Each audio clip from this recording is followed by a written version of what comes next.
grossesse, c'est compliqué. La grossesse, y a rien là. Ça commence avec la décision de vouloir un bébé et il y a juste 2 choix de réponse. Oui ou non. Décider d'enfanter, quel choix compliqué! Il faut que tu te décides avant que tes ovules atteignent l'âge d'or. Il faut décider pour soi, pas pour plaire aux autres, là. Il y a autant de pression sociale d'avoir un bébé qu'il y en a de pas boire dans une paille en plastique. Et quand tu ressens pas l'envie terrible là, d'avoir un enfant, mais que tu voudrais pas passer à côté de cette expérience qui semble si fantastique, tu fais face à un dilemme terrible, un dilemme existentiel qui affectera de façon marquante le reste de tes jours. Oui ou non. Pour m'aider à décider, j'ai fait un sondage auprès de toutes les femmes de mon entourage qui ont décidé de sauter. Pas de se faire sauter, mais de sauter dans l'expérience d'enfanter. Toujours les 3 mêmes réponses. Je n'ai toujours voulu, mon chum en voulait.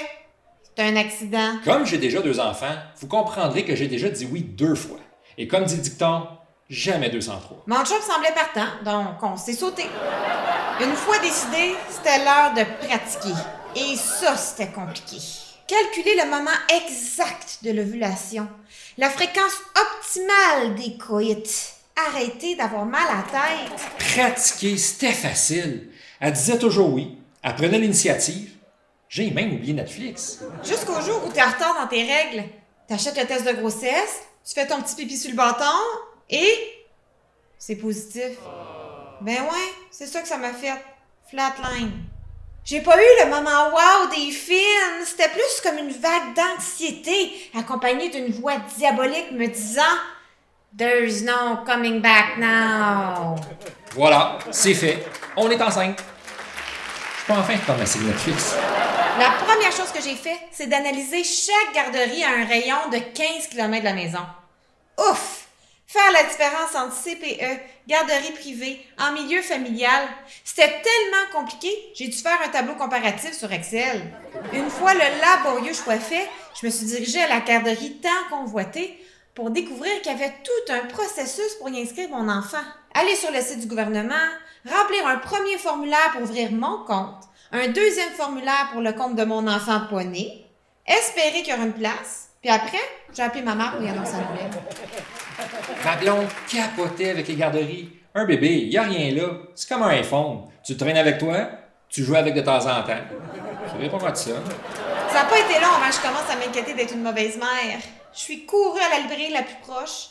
J'ai acheté le plus gros livre sur la grossesse et j'ai commencé à l'étudier. Tout semblait être un risque. Le vernis à ongles, le ski alpin, le caca de chat.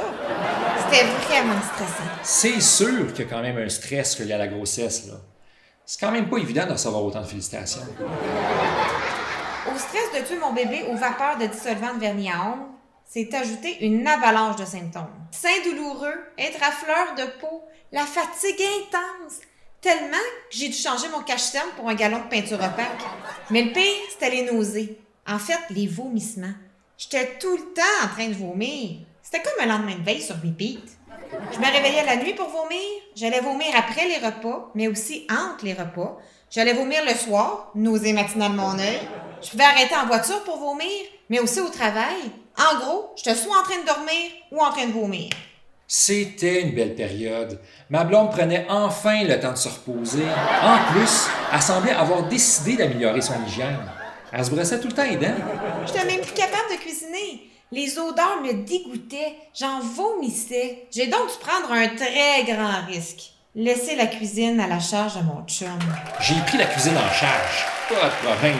Y a rien là, les repas. Ça n'a pas été long avant que les enfants viennent me voir, toutes piteux puis découragés, pour me dire qu'ils étaient donc tannés d'alterner entre les grilled cheese puis le crabe des nœuds. Ça a super bien été, les repas. Comment ça se fait que ça prend autant de temps à ma blonde quand c'est elle qui s'en occupe? Au 2e trimestre, j'ai enfin arrêté de vomir et j'ai repris de l'énergie. Tout d'un coup, ma blonde semblait s'être assez reposée. Là, j'avais faim. Tout le temps faim. Et les privations commençaient à être lourdes. Je m'ennuyais tellement du tartare relevé, du fromage à pâte molle, d'un bon verre de vin. C'était le fun. Quand on sortait, j'avais toujours mon chauffeur désigné. J'ai commencé à prendre du poids de façon exponentielle. Avant, mon chum, il m'appelait B. Maintenant, il m'appelle Bédène. En tout cas, j'ai dû me refaire une garde-robe complète. C'était compliqué. Des grosses culottes, une brassière sans cerceau, des pantalons qui montent jusqu'au cou, des chandails à manches courtes, à manches longues, une veste qui s'enlève quand t'as trop chaud puis que tu peux remettre quand t'as trop froid, du linge de fin de semaine, des pyjamas, des souliers pour les pieds enflés, un manteau qui se ferme. Comment savoir si on achète trop ou pas assez? Quelle grosse dépense! J'étais sur le bord de réhypothéquer ma maison. Fait que là, Bédaine continue de prendre soin d'elle en se gâtant avec une toute nouvelle garde-robe. Une grossesse, ça se célèbre. C'est pas tous les jours qu'on prend 40 livres en quelques mois. Parlant de dépenses, j'ai commencé à faire la liste de tout ce qu'il faut pour accueillir mon nouveau bébé. J'ai vite manqué de papier. Jamais j'aurais cru que c'était aussi compliqué. Il n'y a pas 3 choix de poussettes. Il y en a 1000. De 100 pièces à 6000 pièces. Tout dépend si tu veux des pneus à suspension, un modèle dernier cri ou un banc chauffant. Pour m'aider à faire mes choix, j'ai passé toutes mes soirs et fins de semaine à surfer sur le web, à regarder chaque review en vidéo de comment ça marche chaque bébelle, à lire des tonnes de critiques contradictoires sur chaque produit, à évaluer s'il valait mieux d'acheter neuf ou usagé, tout pour faire les meilleurs choix. Quelle tâche anxiogène! Les accessoires de bébé, y a rien là. Bédaine a préparé une petite liste vite, on avait juste à la suivre. Oh! Mon chum, il pense que tout se fait tout seul. Tout ce qu'il fait, là, manger, dormir, vivre, ça me tape ses nerfs. Mais c'est sûr, là, que de vivre des émotions irrationnelles, là, mais ça fait partie aussi des symptômes de grossesse. 9 mois de pause de prendre les choses personnelles. Je pouvais tout mettre sur le dos des hormones. Je conseille cette période de vacances à tous les hommes qui hésitent à avoir des enfants. Pour rajouter aux choses à faire, j'avais grandement sous-estimé la quantité de décisions et de rendez-vous médicaux.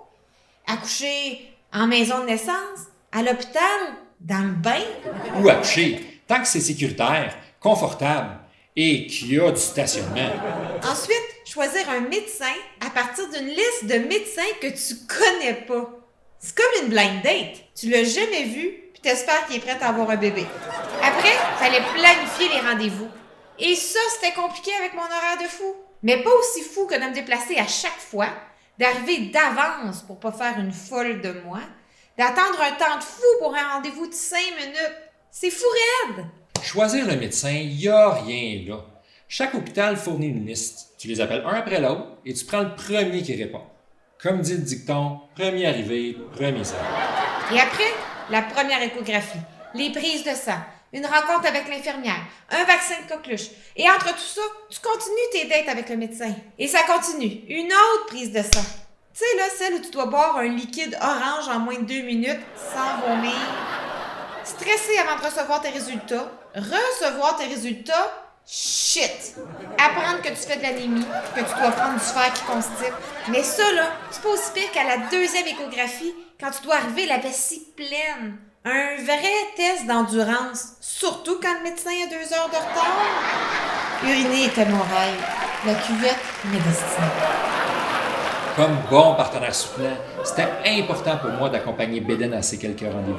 On est à l'ère où les hommes jouent un grand rôle dans le processus de grossesse. Je me sentais vraiment utile. En plus, je trouvais toujours du stationnement. Une fois le sexe du bébé connu, a commencé la recherche de nom. Ça, c'était compliqué. Tu veux un nom facile à épeler, original mais pas trop, que les deux vont aimer, sans oublier la peur de regretter ou que ton enfant se fasse niaiser. Trouver le nom, c'était facile. Bédaine, c'est une centaine. Moi, je suis un loco. Ça sera 100 locaux. Au 3e trimestre, il n'y a pas de doute. Il est là, puis il me le fait savoir. Il punch, il kick. Il y a zéro empathie. C'était le fun. Bébé bougeait beaucoup. Ça doit être comme un massage, mais de l'intérieur.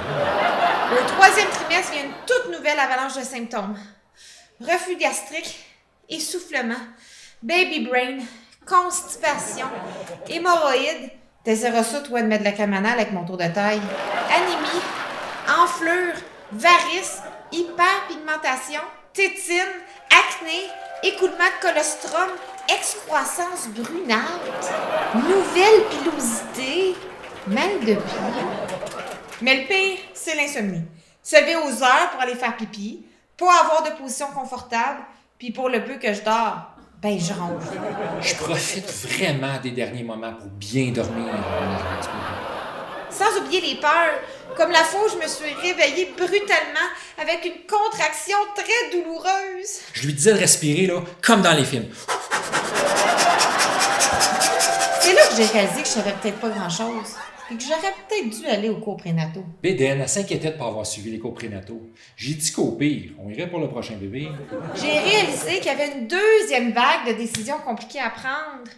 Le plan de naissance, accoucher avec ou sans épidural, dealer avec la mafia de l'allaitement. De toute façon, là, allaitement ou pas, je suis pas mal sûre que mes seins sont foutus. En tout cas, avant d'être enceinte, là, on m'a vendu qu'avoir un bébé, là, c'était le plus beau cadeau du monde. Un miracle. Un sens à ma vie. C'est juste une fois fécondée qu'on commence à me dire de profiter de ce qui me reste avant que ma vie soit finie. C'est ça qu'on appelle la fausse représentation? La seule chose que j'ai trouvée compliquée, c'était la sexualité. Avec le nouveau corps de Bédaine et son arc-en-ciel de symptômes, j'ai vécu une nouvelle expérience. Une panne de désir. En plus, trouver une position sexuelle sans système de poulie, c'était vraiment pas facile. La seule chose que j'ai trouvée simple, c'était la sexualité. On dirait que mon chum a compris que j'avais moins de libido et qu'il fallait pas me mettre de pression. J'ai eu une petite vacance de ses avances. Ça n'a pas dû être facile de me résister soir après soir. De toute façon, là, je dois vous avouer que ce qui prend le plus de place en ce moment, là, c'est la peur d'accoucher, la peur de souffrir, la peur de mourir. L'accouchement, je suis prêt. J'ai downloadé l'application qui compte les contractions, je sais c'est quoi un bouchon muqueux et j'ai contacté l'hôpital pour savoir où me stationner.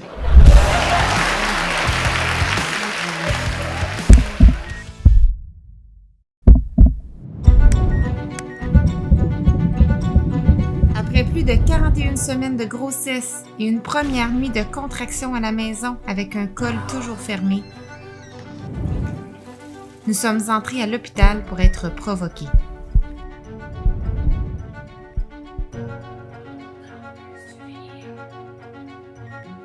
C'est là qu'a commencé la nuit la plus difficile de ma vie. Jamais je n'ai senti autant d'impuissance. Incapable de soulager ma blonde en souffrance. Jamais je n'aurais imaginé une douleur d'une telle intensité.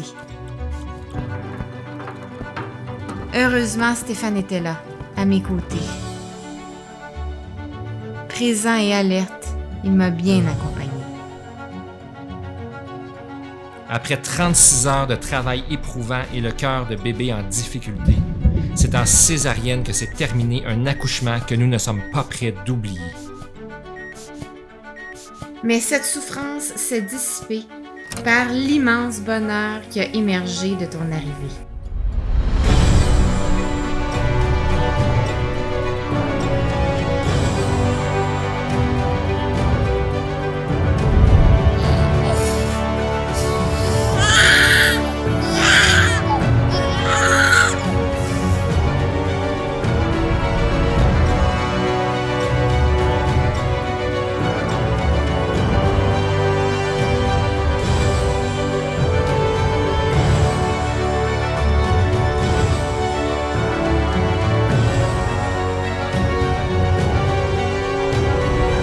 Cher Jules, t'étais tellement attendu, je suis tellement heureux, je suis tellement un papa comblé de t'avoir enfin, de pouvoir te prendre dans mes bras.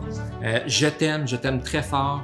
Écoute, avec Edouard, Alice et ta maman Valérie que j'aime, maintenant il y a toi qui es là, on est une famille complète.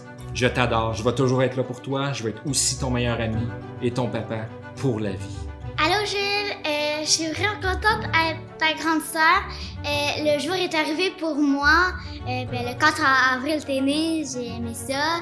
Voilà, je voulais juste te dire que je vais te protéger pour toute ma vie. Même quand tu vas souvent m'agacer, c'est sûr. Et c'est ça, je t'aime.